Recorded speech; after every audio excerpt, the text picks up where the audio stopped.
What's up, guys? Let's talk air gun safety. Yeah. So there's a bunch of different things on forums. There's been posts on different videos, what's the safe shot, the safety, that kind of thing kind of going around. And I want to get you guys involved. You guys have probably a bunch of people you subscribe to that do pest elimination, pest control. And some of the things that have come up on those channels and different forums is, was it a safe shot? And we don't know the whole situation. And I would agree with all that. But let me walk you through my world, because I typically deal in the gun world, like gun ranges and that, and in my area. And so about 10 or 15 years ago, I was definitely in a store, and this guy was looking at shotgun shells for hunting. Hunting season was actually the next day, the Saturday, pheasant season. This guy looks very confused, and he's looking at me, looking at this ammo, and I say, hey, can I help you? And he's like, yeah, I got a question. Will this work for pheasant? And I look at it, and it's deer slugs. And I start laughing. I'm like, oh my God. I thought he's punking me, right? I thought this guy's kidding around. He's not serious. And I could tell he wasn't. He was like ghostly white. I'm like, whoa. I'm like, no, man, you don't need this. This is way the wrong ammo. And he's like, well, hands me another box. 3.5-inch turkey max, like magnum loads. I'm like, dude, no, this, I'm kind of giggling again, like, no, this isn't. Then I go, this won't even fit your gun. And he's like, well, it says 12 gauge down here. That's what I have. I'm like, but this is an extra long load. It won't fit, it won't chamber. And then he hands me another box, which is like Federal 2 3/4-inch buckshot. And I'm like, okay. I totally at this time tell it's not a joke. He needs some serious help. I walk here, let me set you up, brother, with this stuff way down here. And so we go down there, and I show him a pheasant picture on the box. And so 8-shot, and they have quail. I said, this is the stuff you're gonna want. I go, that other stuff won't work. It's way too powerful. And he's like, oh, okay, yeah, thanks. And he goes, I've never hunted. And I'm like, I'm hunting with a group of guys. And I'm like, oh man, not this situation. We've seen this before. Like a friend of a friend of a friend gets invited to a bigger hunting outing, and they're all in a group pushing for pheasants. And immediately I'm thinking inside, like, oh, this is bad. I'm saying, hey, yeah. He goes, get this ammo. I go, tell guys tomorrow. They'll take care of you. Tell them that you've never hunted. And I kind of wanted those guys to get a words up, like a heads up, like you need to watch this guy, and hopefully they'll guide him through so no one gets hurt. And so I end up leaving and saying, you don't need this other ammo. Don't buy it. Just look at this other stuff, right? Oh, okay.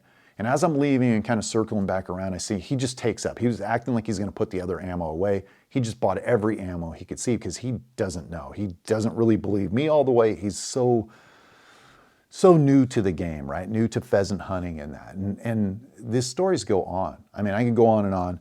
The time I made the Condor video, the indoor project Condor video, I had guys like 4 lanes down shooting my target, and they were just like, it wasn't a joke. It was like, that's how bad it is. And I had to talk to the gun owner afterwards, the range owner, and was like, hey, man, I was like, man, those guys were horrible shots. They end up winging my target a couple times. I'm trying to, and they're like, what? And they had to go in and check the walls, and they're like, you do see all the shots in the ceilings and the wall.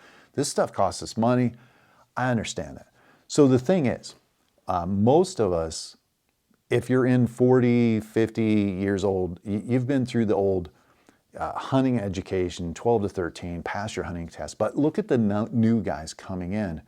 And I've witnessed this time and time in the business world while I talk to young guys, and they're 20, 25, 30, and they've never shot a rifle, never shot a gun or anything. They're just totally oblivious to it. And this is not a surprise. I mean, if you look at families, single mothers, right? Like young boys getting raised, there's part of the issue. Getting rid of the toxic masculinity, getting rid of the Boy Scouts, the Cub Scouts. They do shooting and archery training.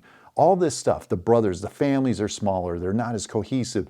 You're not a brother to show someone and a dad. I mean, all this stuff I had, a lot of these guys don't have. So they have no ground, and we just assume that they understand the whole context of the guns and what a safe shot is and not a safe shot.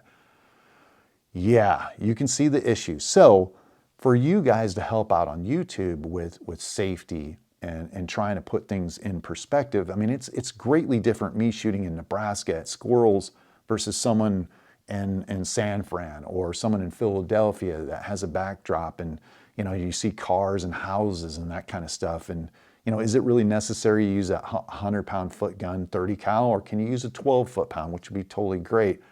You need to explain that. You know, the foot-pounds of energy. There's a mountain, I think his name's Mountain Spring Air Gunner. I think he's in New Mexico. The other day, I was watching him prairie dog hunt with the 357. He brought up a perfect picture. It was beautiful. It was this prairie dog on a hill, but behind it was a shed. And he goes, this is a typical situation. It's no shot. And he explained it. And I'm like, this is the kind of stuff.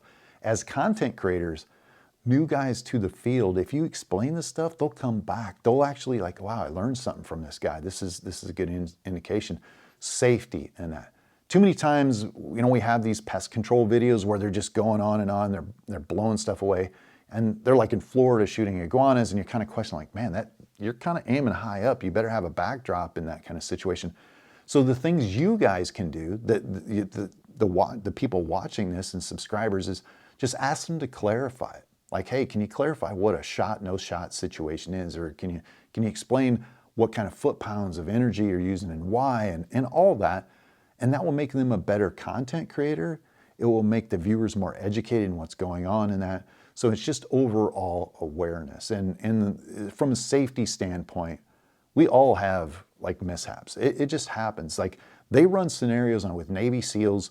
They videotape them cleaning rooms, like making sure everything's good. And they critique them. They're like, hey, Jensen, you barrel sweeped your entire team when you come in. You need to keep that barrel up, blah, blah, blah. And hey, you had your safety off, or you had something at this point, your finger was too close to the trigger. They do all that kind of stuff. You can't have enough safety, right? And so the last thing is we know, like this world's covered in water and guns. You got to learn how to swim.